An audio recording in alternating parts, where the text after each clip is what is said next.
لا نبي بعده. بسم الله الرحمن الرحيم. وعن ابي هريره رضي الله تعالى عنه قال رسول الله صلى الله عليه واله وسلم: انظروا الى من هو اسفل منكم ولا تنظروا الى من هو فوقكم فهو اجدر ان لا تزدروا نعمت الله عليكم. من باب توکړو د دنیا نه د بیرغبتۍ بارک هاي کی حدیث تیر شو. منانی حدیث ته ابو هريره رضی الله عنه فرمایي نبی علیہ السلام فرمایي چې تاسو هغه کس ته وګورئ چې کوم ستاسو نه کوي الله له روح شهادت درکړي هغه که تاسو سره پیسې نه تا ګوت شل ته وګوره تا بیمار ته وګوره چې فقط باندې پروت او تاسو چې کسانو ته وګورئ چې هغه ستاسو نه په مال کې اوسېږي. دا ولې چې داسې د الله تعالی د باندې کوم نعمت کړی چې د هغې شکر تاسو ونه باسئ. ناشکره چې د الله تعالی ناشکري وکړئ روح صحت ته الله تعالی درکړی مال یې سره نه که نه په دې باندې شکر وباسئ. روح صحت سره یې لږ مال هم درکړی دی نو کوم چې ستا نه ډېر مالدار دی دا حیرت مه کوه چې د هغه خو درې بنګلې دي زما نشته وي چې هغه سره خو ډېرې موټرې دي او زما نشته وي. نبي علیه السلام فرمایي دا کوم مال چې الله درکړی دی په هغې باندې شکر وباسئ او د الله حقوق تاسو یې ټول د عبادو حقوق دا پکې ادا کړئ. دې وجې نبي علیه السلام فرمایي تاسو هغه کسانو ته وګورئ چې کوم ستاسو نه ښکته وي اگر که دا په مال کې دي او اگر که دا په بدني حالات کې دي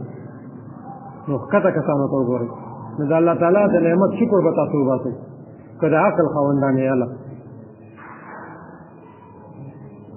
او داسې کسانو ته تاسو مه ګورئ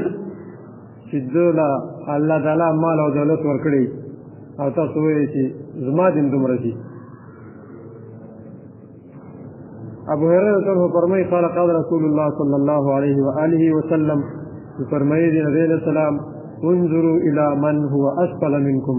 تاسو وګورئ هغه چا ته چې ستاسو نه ښکته وي په درجه کې ولا تنظروا او مه ګورئ الى من هغه چا ته هو فوقکم چې ستاسو نه اوچت وي فهو اجدر دا ډېره لایقه خبره ده چې تاسو د خپل د ځان نه ښکته کسانو ته وګورئ او بره کسانو ته وګورئ. دا د مجلس اثر هم پرېوځي کله نه کله وي د دنیا والا همدا کار چې کیني دا دنیوي خبرې کوي یعنې نن یو کور دی سبا بله دی یوازې کورونه هم داسې کار یې خو دنیا کې چې څوک مولوي شي اگر که دا کورونه نه د الله تعالی د عبادت نه لاندې ټوله دا دنیا ده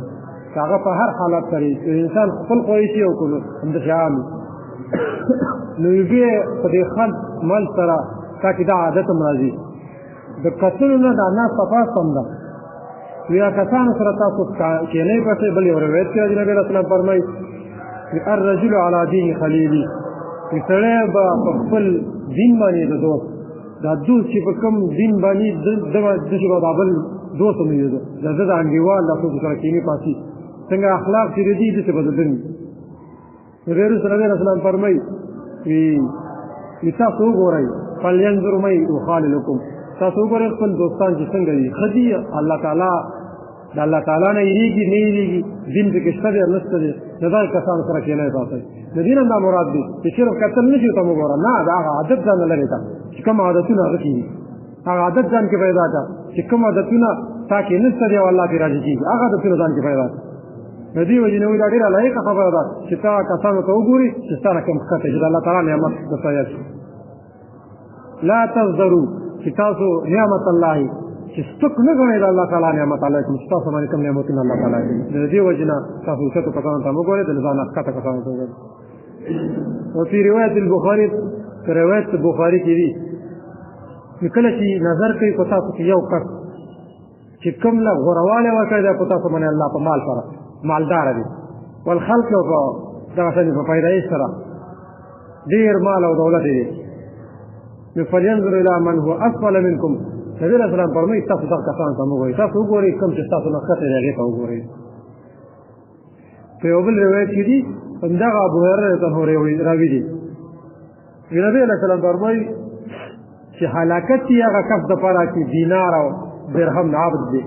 بنده د دینار دی او بنده د درهم دی وی دې کس لپاره د هلاکتي او د هغې څادر دپاره چې هغه ګلدار څادر وي که چېرته ورکړی چې راځي شي په دې باندې که ور نه شي نه راضي کېږي په دې باندې دې حدیث کې د پیسو غلام جوړ کړی دی بنده دینار او درهم نبي رسول فرمایي هلاکت یې داسې کس لپاره چې دا د روپیو بندګي کوي علما وایي دلته د بندګي نه مراد دا دی چې د پیسو داسې لیونی کړی دی دنیا داسې لیونی کړی دی حتی تر دې چې دومره شوق او محبت یې الله سره زما نشته دی وایي دا داسې ده لکه داسې د دنیا بندګي وکړه او د درهم او د دینار بندګي وکړه ځکه چې یو انسان نه فرایض په دنیا باندې ځي نو دا درهم د دې بنده عاب دی که دا بنده د درهم او د دینار دی چې فرایض پېژني او ته دنیا ګټي الله تعالی انسان لا په دې دنیا او قانون جاری کړی د دې وجه نبي رسول الله فرمایي چې هلاکت یې دا کس لپاره چې د غلام د درهم او د دینار والقطیفة او دا هغه څادر چې ګلدار څادر وي والقطیفة ساده څادر والخمیسة او د ګلدار څادر پخوا به څادرونه لیکي لیکي وکړي شوي هغه څادرونه یې ان اعطي که چېرته ورکړی شي رد یې راځي چې دا په دې باندې په دې پیسو او په دې څادرونو باندې وإن لم يعطى که چېرته ور نه کړی چې لم یرضا وي نه راضي کېږي په دې د دې هم نبي رسول الله د دنیا مزاحمت اگر که یو څادر معمولي شی دی نو دا ټوله ورکړی چې راځي چې په دې باندې او کو ور نه کړی شي نه راضي کېږي یو بل یو روایت کې نبي رسول الله فرمایي وی غنا کې کوم د مالداري وی دا د نفس د انسان نو په دې باندې مالداري ده چې انسان ډېر مال او حال در سره ظاهري چې څومره نه نبي رسول الله فرمایي مالداري اصل کې وغنا النفس غنا دنه د خپل نفس کله چې د نفس مالدار شو دنه نو که تا سره پیسې یو که نو ته به خوشحاله که ته وږي او که مور ستا نفس غني مالداره دی مراد دا دی چې د الله تعالی عبادت په ته په خوشحالۍ باندې کې که چېرته غم د منې راشي ته به خوشحاله یې ځکه چې د الله رضا به پکې لټې چې امتحان یې زما باندې که چېرته تاله الله تعالی په دې غریبۍ کې چې در کې په هغې به شکر وباسي نو ځکه نبي علیه السلام فرمایي چې مالداري دا د نفس دا مالداري په دې نه چې ستاسو د سامانونه ډېر شي بېشکه مالداري دا د نفس الله تعالی دې موږ تاسو ته په دې باندې عمل کولو توفیق راکړي الله تعالی دې زموږ دنیا سره هغه مینه محبت پیدا کړي چې کوم ضرورت دی حقیقي مینه او محبت زموږ د قرآن او الله تعالی او رسول سره پیدا کړي الله تعالی الحمد لله رب العالمين والعاقبة للمتقين والصلاة والسلام على رسول خير خلقه محمد وعلى آله وصحبه أجمعين ربنا ظلمنا أنفسنا وإن لم تغفر لنا وترحمنا لنكونن من الخاسرين اللهم إنك عفو تحب العفو فاعف عنا يا مقلب القلوب ثبت قلوبنا على دينك وصلى الله تعالى على خير خلقه محمد وعلى آله وصحبه أجمعين برحمتك